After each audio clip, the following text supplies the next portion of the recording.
Ladies and gentlemen, welcome to the Breaking Brews podcast, a podcast focused on the business side of beer and what's driving today's thriving craft beer industry. Whether you're one of the thousands of people making craft beer what it is today, or just love great beer and want to know more about it, this show is here to cover everything from sales, marketing, branding, culture, and much, much more. The Breaking Brews podcast delivers real-life scenarios and experiences from industry professionals that will help your beer knowledge evolve. To tap into more great beer content, visit breakingbrews.com today. And now, the moment you've been waiting for. Let's get this session started.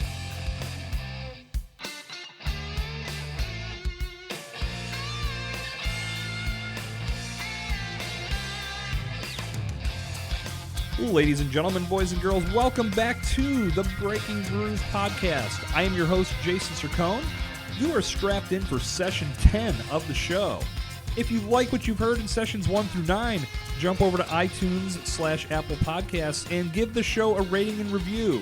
Let me know how I'm doing with the Breaking Brews podcast, and at the same time, help the show move up the ranks and find the ears of more thirsty beer enthusiasts and beer professionals just like you. Greatly appreciate you taking the time to do that. If you haven't done so already, subscribe to the show on Apple Podcasts, on Stitcher, on Google Play Music, and on Spotify. Stay up to date on everything Breaking Brews podcast over at breakingbrews.com/podcast. And of course, tell a friend, tell a family member, tell anyone you know. Run up to random people on the street and just jump in their face and tell them to listen to the show. People love that. That's the best way to spread the word about a podcast, is jump right up in somebody's face and let them know all about it. I'm happy to report in the early stages of the game here, the show's been live for about a month.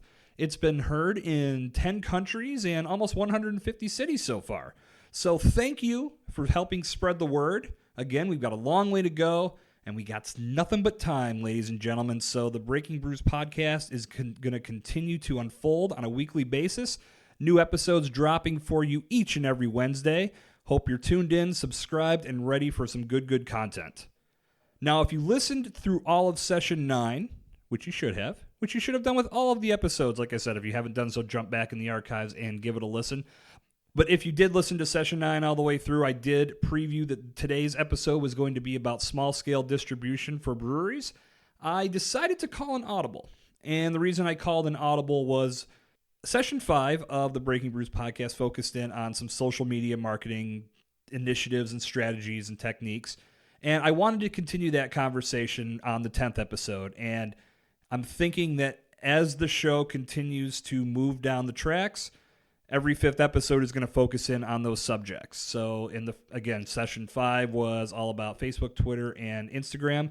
Today we are continuing that conversation. I was joined by Megan Pritz, who is the marketing manager for Noblestein Brewing in Indiana, Pennsylvania. If you jump back in the archives, you can listen to her husband, Zach, talk about some of the do's and don'ts you need to know when opening a brewery. But Megan's professional life is all about marketing, and she's been able to parlay that into helping the brewery do their social media and do their overall marketing. And we dove into some new subjects that were not covered in Session 5, talking about SEO and talking about some other aspects of social media. Some of it was talked about before.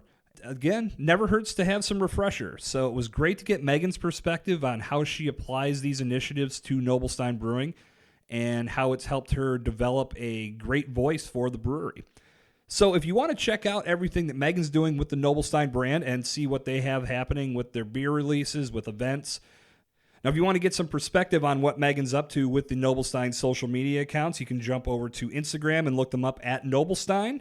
You can check them out on Twitter at Noblestein Beer, and you can check them out on Facebook. Just look for Noblestein Brewing Company and visit their website, noblesteinbrewingcompany.com. That was part of the subject matter that Megan and I dove into as well, was keeping a good updated website and how that can help with SEO rankings. So no matter what size your brewery is, no matter what size your bar is, no matter what size your beer-related business is, this is some good blanket content regarding marketing to a beer-thirsty audience. And I think you guys are going to get a tremendous experience, and she brings it all to the microphone with her for this episode. So we're about to roll into our 10th session of the Breaking Brews podcast, and I hope what you've realized at this point is the content that we're sharing on this show is all about helping you no matter where you're located. Any city, The information that we're using here may need some tweaking depending on where you're located at, but it's all about establishing consistency. It's all about developing a voice for your brand, and it's all about taking the actual experiences that people have tested and utilized in their own businesses and taking the good parts of that and putting it into practice with your own business.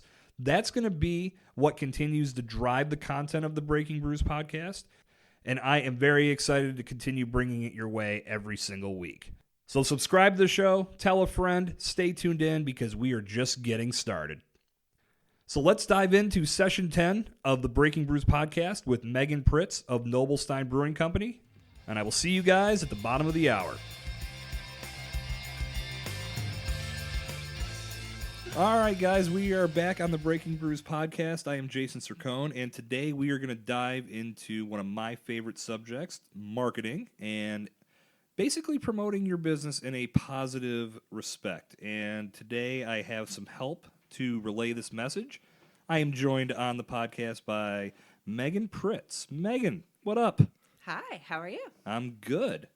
So Megan has, as I learned before we turned the mics on, a little bit of an untraditional path towards her now current marketing role. In addition to her professional marketing role, she also does marketing for Nobelstein Brewing in Indiana, Pennsylvania. So we're going to talk about a lot of the skills that she's developed, and Megan and I will go back and forth with some tips and pointers and things that you can do to really get your marketing in the right frame of mind. If you want to hear more about social media marketing and how you can utilize it best, go back in the archives to episode 5 and take a listen to that episode. And hopefully all this stuff combined is going to add to the overall learning experience that you get here on the Breaking Brews podcast. So, Megan, let's hear about you. All right. So I went to college at IUP, Indiana University of Pennsylvania, for graphic design. I started freelancing after school doing graphic design work, and I got hired by a marketing agency in Pittsburgh that I was doing design work for a few years, and they hired me on full time. Realized I had a blog and said, "Hey, you have a lot of people to your blog. Do you want to do SEO?" And I'm like, "I don't know what that is. So if you want to train me, sure." So they trained me, and I started doing graphic design work, web design work, SEO work, a little bit of everything, email marketing, and that's kind of how I got to where I am. I started working at a new company couple years after that called Bounteous, which is where I'm at now, previously Lunametrics, and I do all kinds of that stuff now. So for those that don't know, what is SEO? SEO is... I know you and I have talked about this before off the mics. Let's do it on the mics. Okay. The internet's changed a lot, and obviously search engines are still a very prominent thing.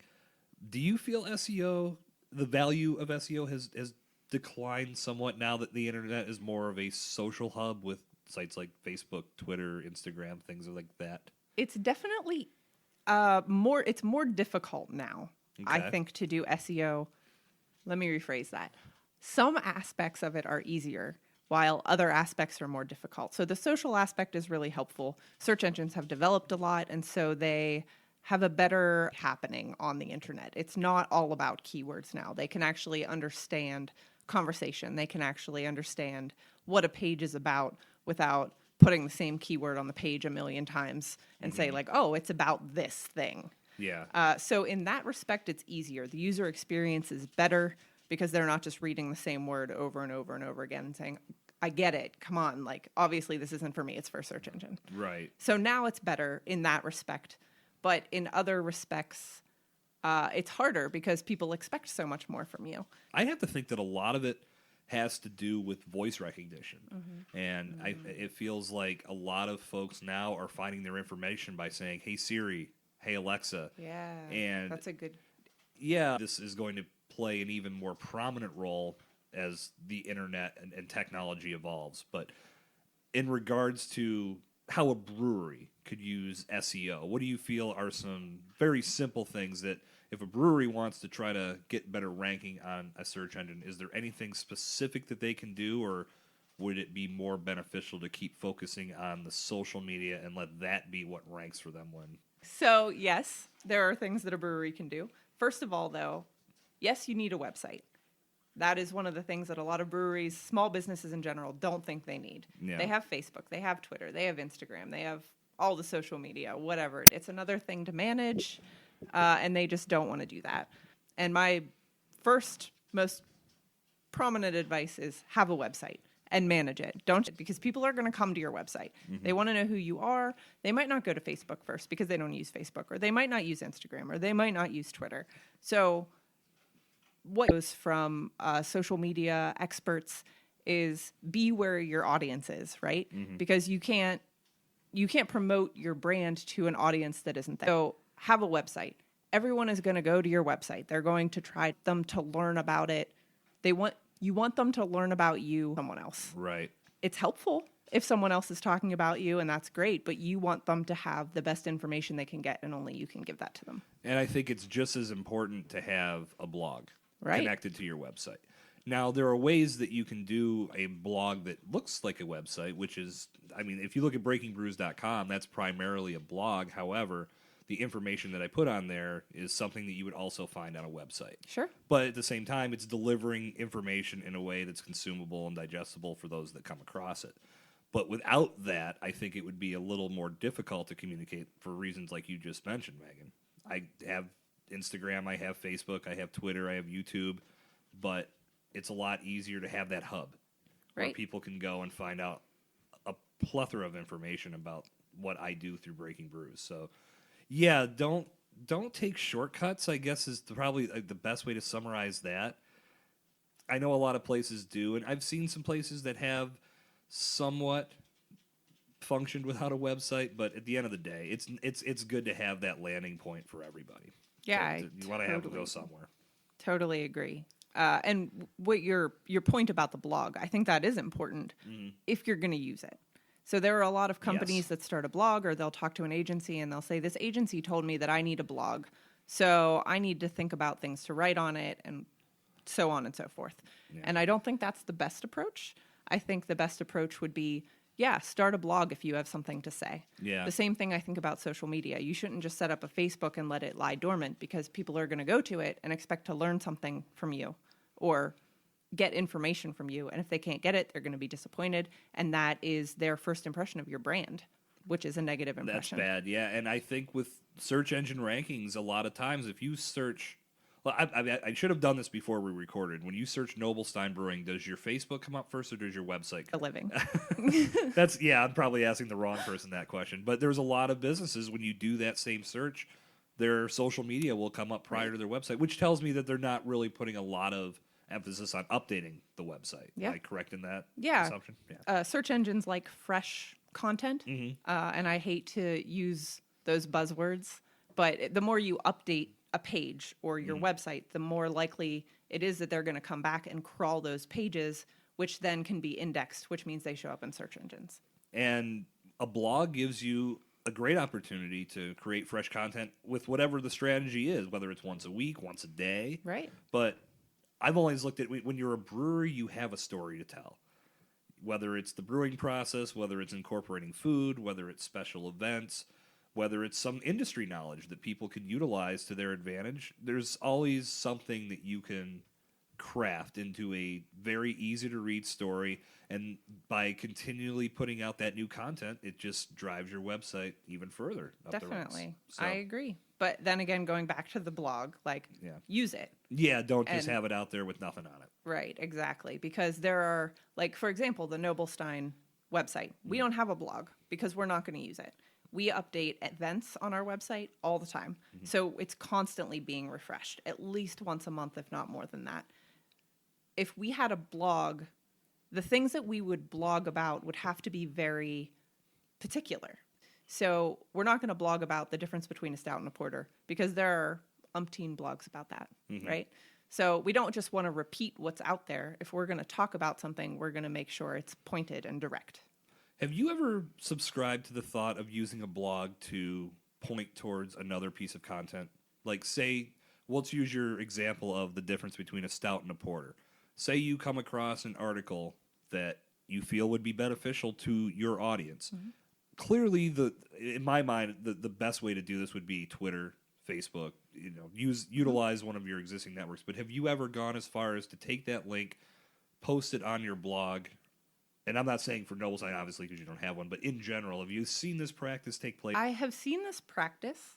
I wouldn't say it's not effective, but I think that when people go to a blog, you see a headline in a search engine or on Facebook or wherever they're finding it, and it's difference between stout and a porter, right? So when they then go to that link, they go to that page, and then it forwards them to another page. Mm-hmm. That's frustrating, right? Because you thought you were getting the experience of, I'm going to learn the difference between a stout and a porter right now. And now I have an extra step, and that's irritating. So it sounds minimal, but the user experience is so important. So while I think it is useful to point your audience towards another useful blog or article or whatever, I also think it's important that you consider the user experience. So if someone uses a blog post, writes a blog post to point to another blog post, I think you need to add something. You need to make it worth the user's while to, and I say user, I should say person. It's not just a number, it's a person. So the person, you should direct that person to the blog post with additional information than what's there. Perhaps a summary of the article or your take on it. Something like that, yeah. Like, why does it matter? What's the difference between a stout and a porter? Why should I care about that? Why do I need to click this link to learn what you've already told me? In doing the Noble Stein marketing, and you do a lot with social media, Facebook, Instagram, Twitter, what is your platform of choice? Personally? Well, let's start with personally. What do you prefer to use? Personally, I like Instagram. Okay. It's visual. I'm a visual person. Most people are visual. 60% of people are visual. Mm-hmm. So I think that's the best way to tell a story.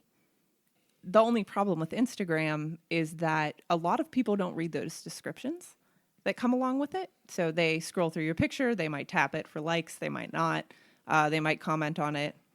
But Facebook, on the other hand, gives you the opportunity for both. They're scrolling through the feed. They might look at the picture and scroll through the comments because everybody wants to see the comments on Facebook because who knows what you're going to say. Yeah, for sure. So I'd say personally, I prefer Instagram. Professionally, from Noble Stein perspective, Facebook is great. It gives us an opportunity to reach people locally. We know they're local because a lot of our followers are people who come into our brewery or people that have expressed interest in coming to the brewery. A lot of them are not from Louisiana or somewhere out of state that's forever away that they're never going to get up here because it's harder for them to get our beer right now. Right. The likelihood of them following us is slim. Do you do a lot on the advertising end with Facebook, or do you focus more on an organic approach? Organic entirely. Okay. We have done no advertising to date, fortunately.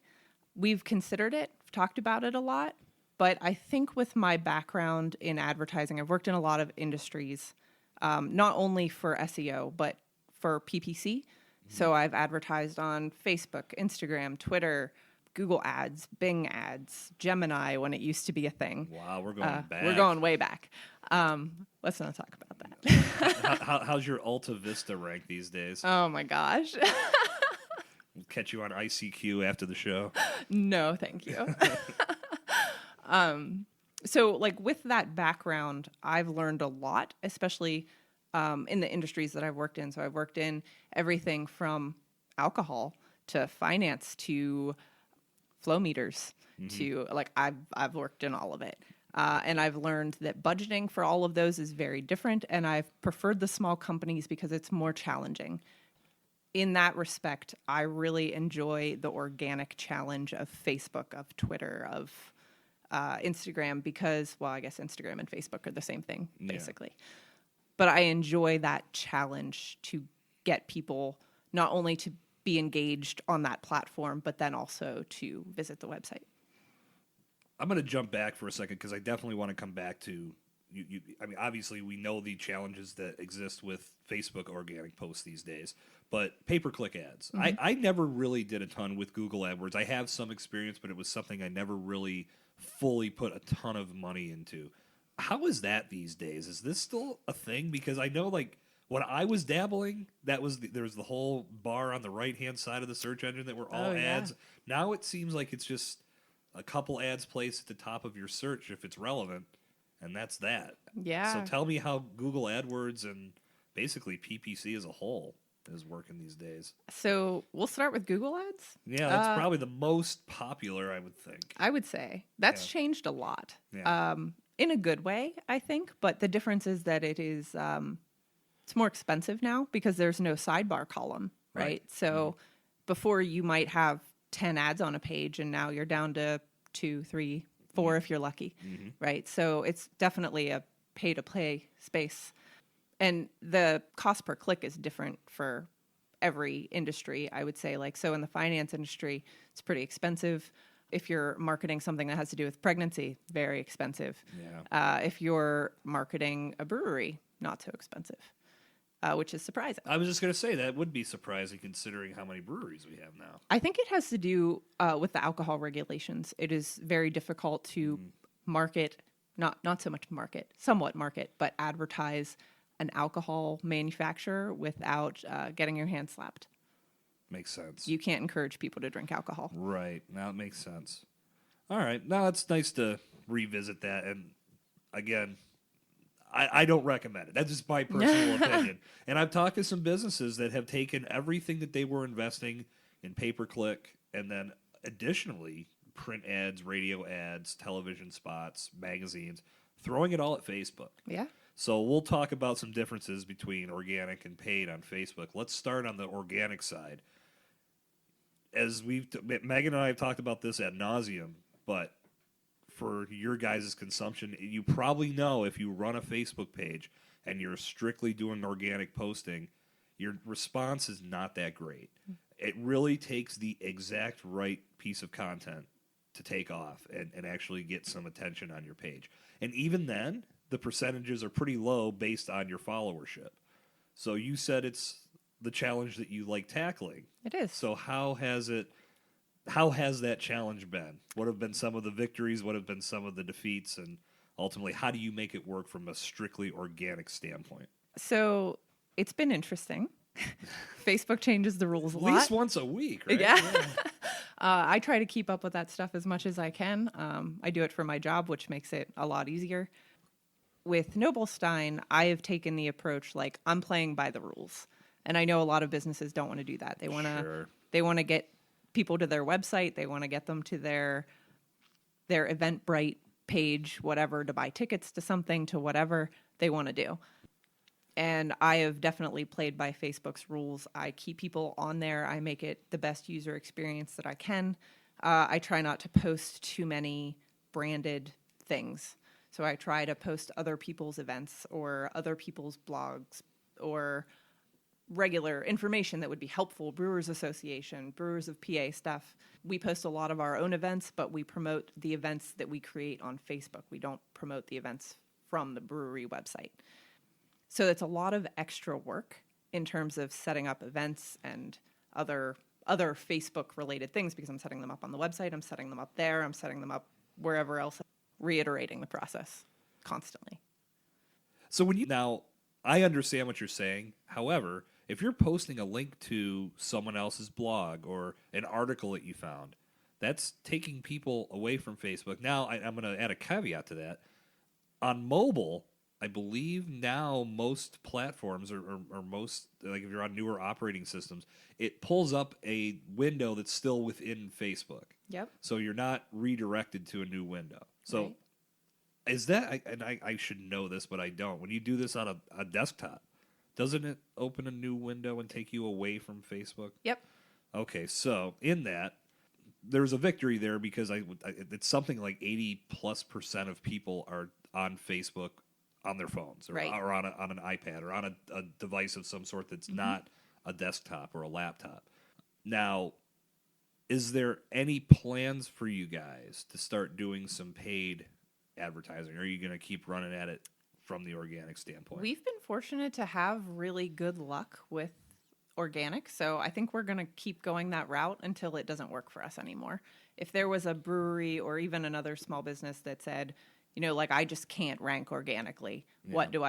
I would say put $10 a week into advertising and see where it gets you, because you can target better. Well, you can target generally advertising. You can't really do that organically. So you can pick your people, so to speak. Yeah, that's where I see the advantage of having a at least 1 to 2 a month, even if you're on a small scale. If you have more of a budget that you can invest into Facebook, then by all means, it can be very powerful for you, because like Megan just mentioned, you can target and just reach those people. You can go, if you incorporate food, you can just point your ads at people that are looking for restaurants, or if you want to exploit your beer, then or a combination. There's a lot of possibilities that you can utilize. I'm a believer that if you invest in Facebook over time and they see that you're being consistent and you're using their platform, because that's really what it's all about. They want to know that you're using it and you're using it effectively and you're getting some benefit from it. They will start to show your organic posts a little bit more frequently and move them up a little bit more in people's feeds. Mm-hmm. That's my belief. Again, even if you're on the smallest of budgets, it doesn't hurt to boost an event or take a post that maybe a few people did get eyes on and it was gaining organic popularity. Throw a few bucks at it. Show Facebook you're in it to win it.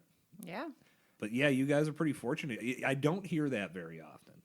I know that was when this algorithm shift happened. I believe it was 2015 or 2016 when it really started to become, why the hell am I only getting 4% of my people to see my posts? I went to a seminar that Facebook did and heard the explanation directly from them, and it made complete sense. How many people or how many pages do people like on Facebook, and how many people are they friends with, and how many events are going to pop up in their feed, and how much time do they have in a day to see these things? So your average person is spending about 10 minutes 3 times a day scrolling through Facebook. In that time, Facebook's trying to put in front of them the most important content that they think you would want to see. So it's pretty much impossible with everything that's on Facebook to get everything that you post to be seen by all of your audience. Yeah, absolutely. It's almost like you're just asking too much. And when I first heard that question asked, I wondered, but then when you hear the explanation as to why, it makes total sense. Yeah, definitely. I mean, it's a pay-to-play space now, and it should be. I mean, we're right now. We probably won't be able to do that forever. But at the same time, like, you are using a platform to promote your own brand. You should pay for that. And yeah, I mean, from a user, or as Megan said, a person experience, it's a free platform. You don't have to pay to be a part of that. So as a business, you're typically going to have to go on any outlet that exists and pay something to get your message to the right people. Why should this be any different? Exactly. So, and on Facebook, you can advertise both on Facebook and Instagram at the same time.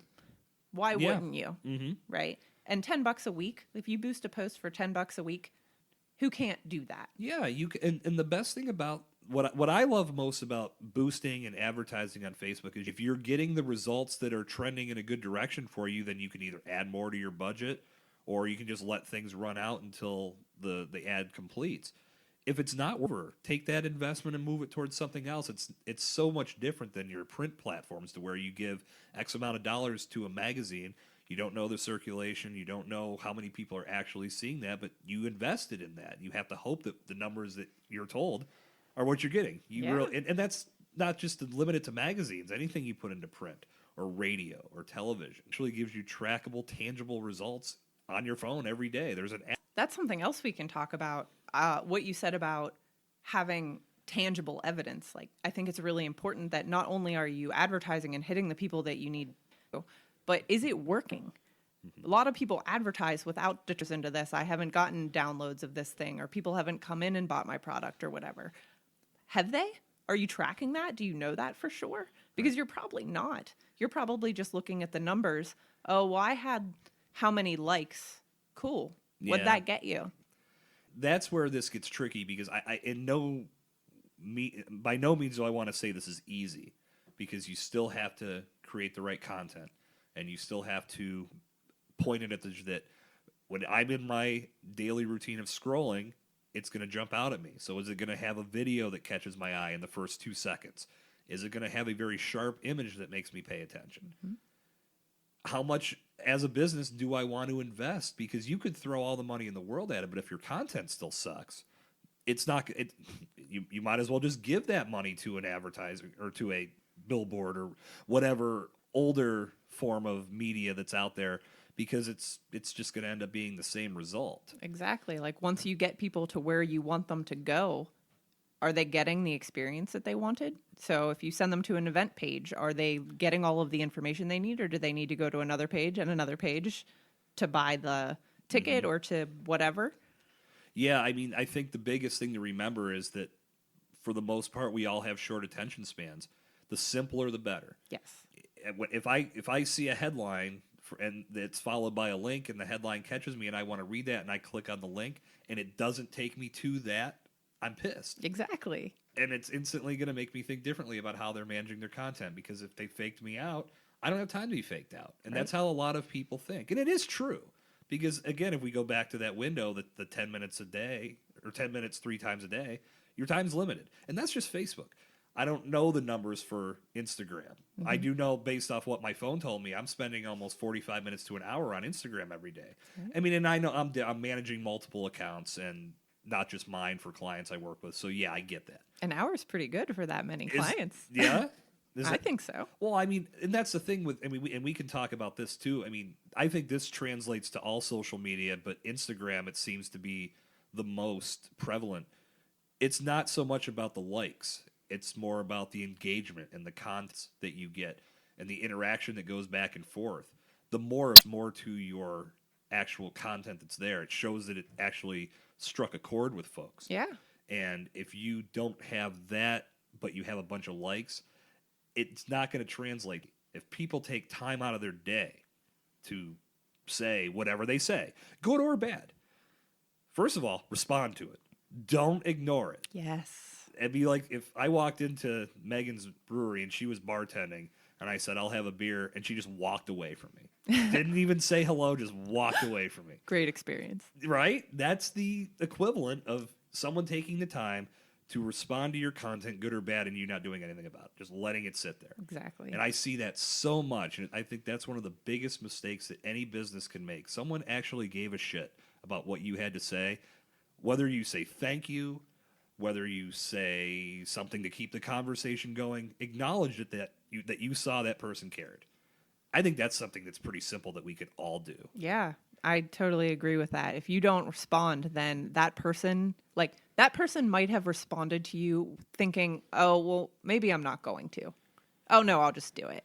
And if you respond, it makes them feel better about having made that decision. If you don't respond, they're not going to comment again. I would feel like if I walked into your bar and that's how I was treated, I wouldn't want to come back. Yeah. It's the exact same principle. If you can't acknowledge that I took the time, I'll give the time to somebody else. Right. Think about like when you first start out doing something and someone compliments what you're doing. Like it's a really good feeling, and you should have that the whole way through the time you're managing a platform or a website or anything, because if someone comments positively or negatively even on something you're doing, there's a lot of emotion around that. Yes. And after a while, you become kind of blind to it because, yeah, I hear this all the time, good or bad. I hear it constantly. So if you remember what that first emotion felt like, oh, thanks so much. I've put so much time into this. You've recognized it. That's amazing. Mm-hmm. Yes, I'm going to keep going. Yep. You should always respond with that emotion. Breakneck Tavern in Mars is the North Hills' premier destination for culinary greatness. They specialize in approachable, elevated cuisine featuring sustainable seafood, house-smoked meats, award-winning chicken wings, and much, much more. Thirsty? Breakneck Tavern has 40 taps pouring your favorite local and regional craft beers, as well as a diverse wine and whiskey menu with offerings from around the world. Happy Hour runs 4 to 7 p.m. Monday through Thursday and 5 to 7 p.m. on Friday. Visit www.breaknecktavern.com to learn more, and follow them at Breakneck Tavern on Facebook, Instagram, and Twitter. You actually made me remember a story from, I can't remember what year it was, but I was helping manage the social media for Pittsburgh Craft Beer Week several years back. and some negative comments were coming in, and the person that was ahead or in charge of it wanted to delete those comments. I'm like, oh my God. I just felt like it was so 101. But at the same time, I see it a lot. Maybe the most recent example I can think of is Fire Festival, that documentary that just came out. They were talking about when it led up to it and people were complaining because they didn't know what the hell was going on when they got to the island. Delete those comments so we don't get the... I'm like, oh my God. I mean, that's a shit show that was unsalvageable.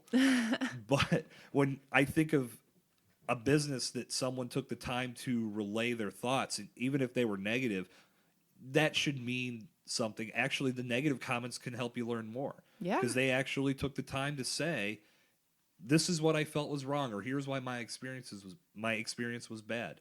And you can talk to them about it. You can find out. Sometimes people are irrational, and I get that. But for the most part, they're just genuinely looking for someone to hear what they have to say. And you can take that comment and show publicly that you're handling it. Respond to that comment. Apologize in public. Take the time to help that person get to a better feeling about your business. Do not delete that comment. Yes. That's probably the biggest pet peeve I have. When there's two, and I don't always know this unless it's someone that tells me about it. But if it was deleted, that sucks. But if it's not responded to, that's even worse. Yes. Because now it's just hanging there. And you don't know how many people are seeing that. And they might be wondering, I wonder if they're going to say something about this. Yeah. And it doesn't look good. You should be jumping on that stuff immediately.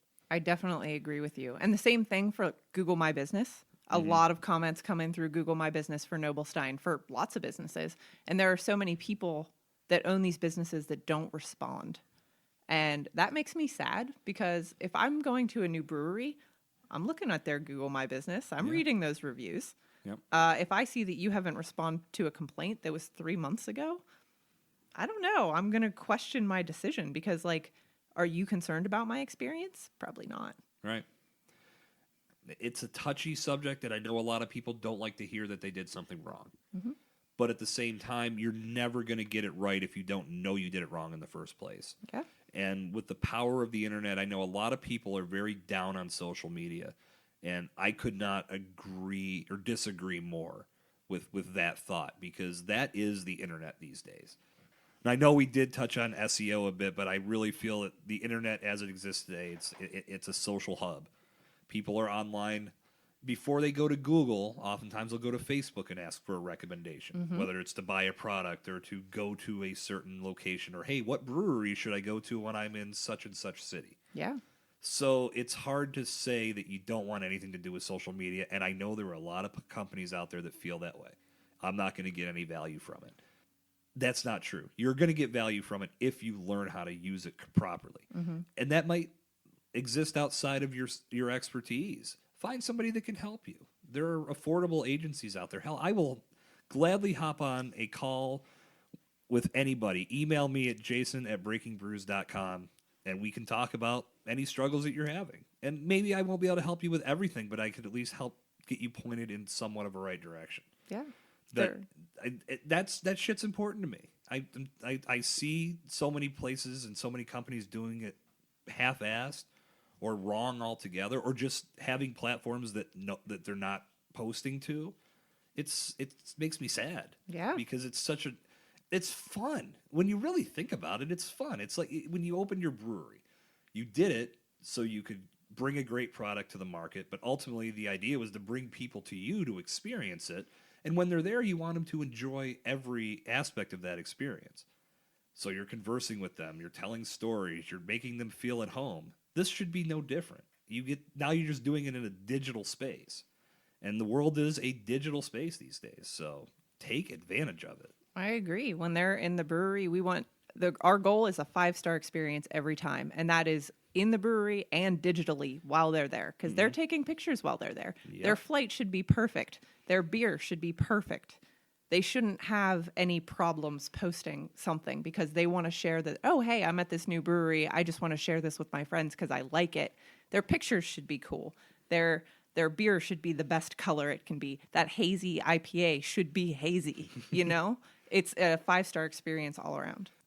So it's funny that you mentioned that because this is something that's going to work on two different levels for both if you're marketing your beer for a brewery, and then as your customers come in and do this user generated content by taking nice pictures. Use clean glassware, for God's sake. And I know that's been mentioned on other podcasts that we've done here on the Breaking Brews podcast. You can jump back in the archives and you'll probably hear this rant from me or other guests on the show. There's nothing worse than when a brewery announces that they have a new beer releasing that day and they take a picture of it and put it on Instagram with a dirty freaking glass. There's bubbles all over Oh, it. it looks gross. it's the worst. And especially if it looks like, you've ventured off into the woods, into this babbling brook of just magic happiness, and then you put the glass next to the fairies that run that little magical land, and there's bubbles all over your freaking glass. It's terrible. But at the same time, when you're serving in your tap room, you want to have clean glassware as well. Absolutely. Not only because you should be serving out of clean glassware, but you've got to be thinking on that photogenic side is that your customers are going to take pictures, whether it's them holding the beer, whether it's just a beer selfie so they can post it on Untappd or any of their other social networks. But if it's in a dirty glass, that ultimately reflects bad on your brand. Exactly. So, Yes. hell yeah, clean glassware, ladies and gentlemen. We'll preach that. That might have to be the disclaimer at the start and end of every show we do. Please. Well, what else? We haven't really talked about Twitter. And I know me and you, Megan, we do a lot of conversing on Twitter. We do. And that's my favorite aspect of Twitter. I know a lot of people just absolutely ignore Twitter, don't feel like they get a lot of value from it. For the longest time, it was my favorite network. I think there's been some shifting in the hierarchy, but I still enjoy going on there and having conversations with people. I mean, as Megan and I sit here and record this episode of the Breaking Brews podcast, we're one day removed from Super Bowl 53, and I spent most of that game on Twitter talking with people about the corn syrup fiasco from the Bud Light commercials. I did see that. And it was freaking awesome. It was just so fun. They were just giving us so much content to rip them apart with, but I think I was telling Megan's husband, these guys sit there like just excellent because we're talking about them now. So They've achieved it. even bad press is good press because hey, they've got us talking. Exactly. That's where I find Twitter to be fun. So outside of having those conversations, Noblestein. The good thing about Twitter is that a tweet lasts 8 minutes, right?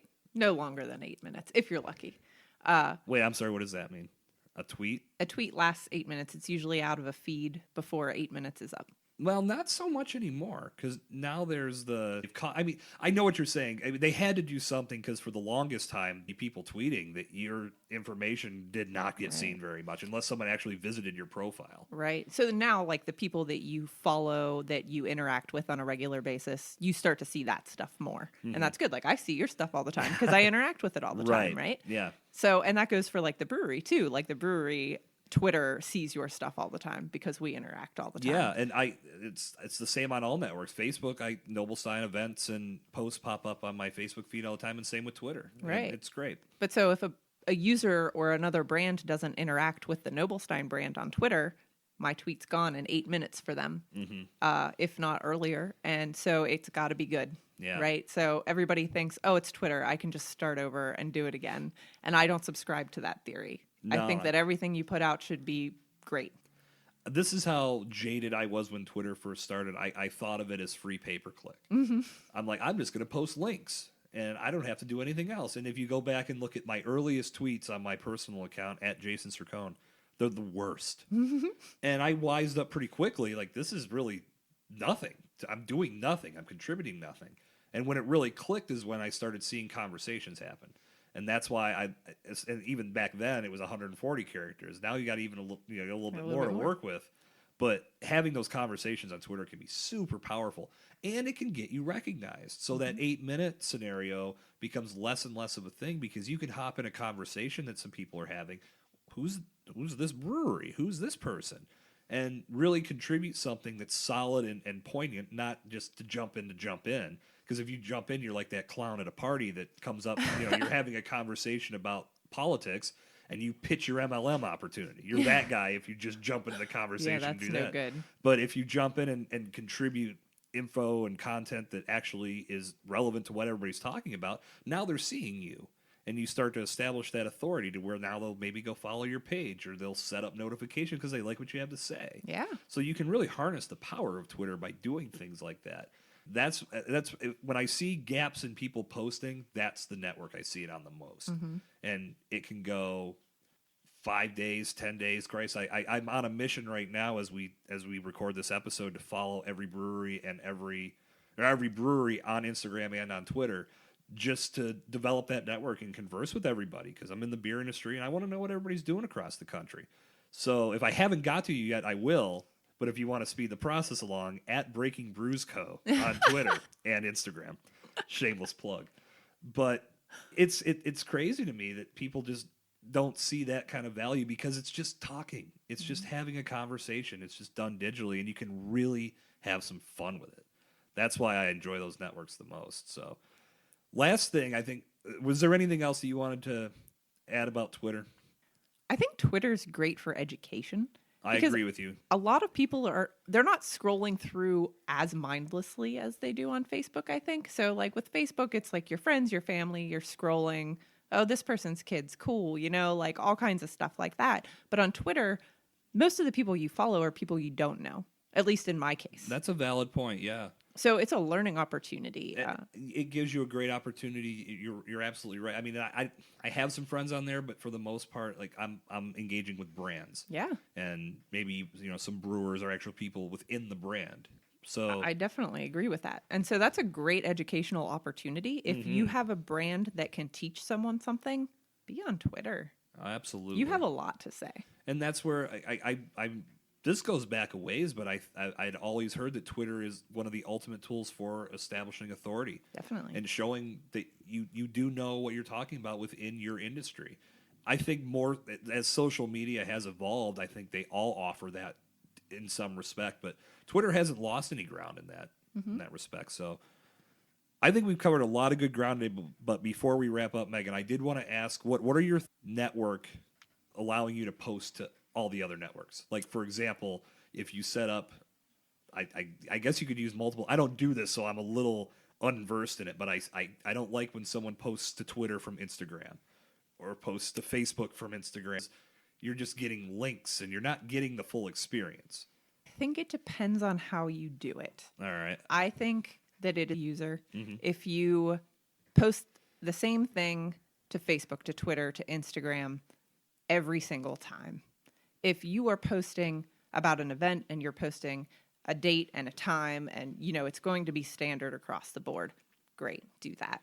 But I don't think that every single thing you post on each network should be exactly the same. Yeah. Each network should be used for its own perks, right? So we talked about Twitter being an educational platform. On Facebook, a lot of people don't care about your education. They don't want it. They want pictures of your beer. I want to know when there's going to be pizza at your brewery. Like, right. I don't care about stouts and porters. I don't want to know the difference between them. Yeah. Twitter is the place for that. Definitely. Instagram is a good place for that. People do care about it as long as it's a visual. Right. So I think as long as you're following along with the benefits of each platform, then it's okay. Fair enough. My take on it has always been that if you're going to do social media marketing, do social media marketing the right way. Now, I think you bring some good points up in that respect that I didn't necessarily think about when you're trying to integrate platforms to make, save time is basically what you're trying to do there. I always look at it from the standpoint of each network displays all the content in different ways. Oh, definitely. So again, when you put it on Twitter, if you've got a lot more content than the characters allow, then that cuts off, and then it's got to have room for the Instagram link. If I click on that Instagram link, if I'm not logged into Instagram, now I've got to log into Instagram, I'm already upset. This is the same thing as if I get faked out by a headline that doesn't take me to the article relating to that headline. So take some extra time to do it the right way. You can cut and paste. I'm not above doing that. You could post a lot of that content and then tweak it to some degree so it is adding a little variety on each network, but have the image so it actually shows on Twitter. Because we talked earlier, it's a visual world. So you want to make sure that you're covering all your bases in that respect. That's why I've always felt that if you're going to do it with some time and some TLC. And honestly, we didn't even really dive into YouTube on this episode, so I think we're going to have to do another marketing episode one of these days. I'm up for that. Are you up? I feel like I might have dominated the conversation here, and I feel terrible about that. No way. You were great, though. Thank you so much, Megan, for providing some insight. You guys can follow everything that Megan does with Noblestein Brewing on their social media. But Megan, where can we find Noblestein on Instagram, Facebook, and Twitter? Facebook is Noblestein. Twitter is @NoblesteinBeer. And then Instagram is Noblestein as well. Well, thank you again for providing some insight. Greatly learned a little something. Like I said before, if you're struggling and you want to just find out why and find out some things that you could be doing differently, shoot me an email, jason@breakingbrews.com. I'd be happy to talk to you and see what we can do to help.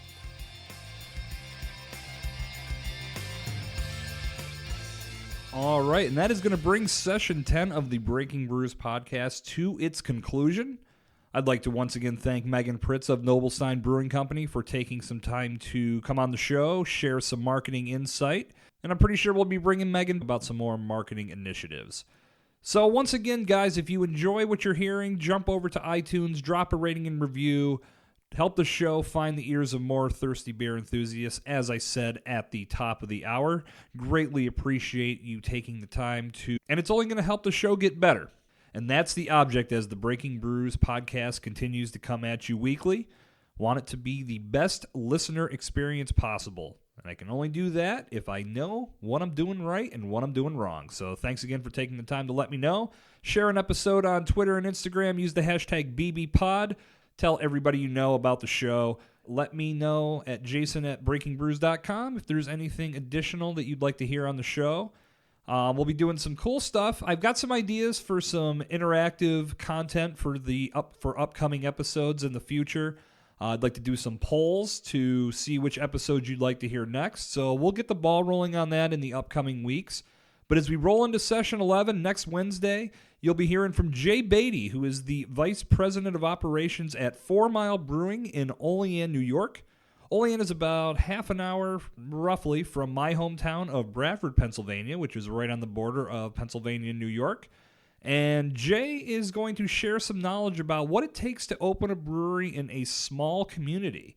We've seen a lot of success stories of breweries really rejuvenating areas of the world. Olean, New York had not had a brewery since the Prohibition era, and it was great to see these guys come to life in Olean. And Olean's about an hour outside of Buffalo, so they are very much considered a part of that thriving and growing Buffalo beer scene. It's great to see them have some success, and it was really cool to sit down with Jay and get some insights on how they got 4 Mile up and running, how the Olean community rallied around them, and you're going to hear all about it in session 11 of the Breaking Brews podcast. Once again, this has been the Breaking Brews podcast. I'm your host, Jason Sircone, and this has been the Word of the Poured.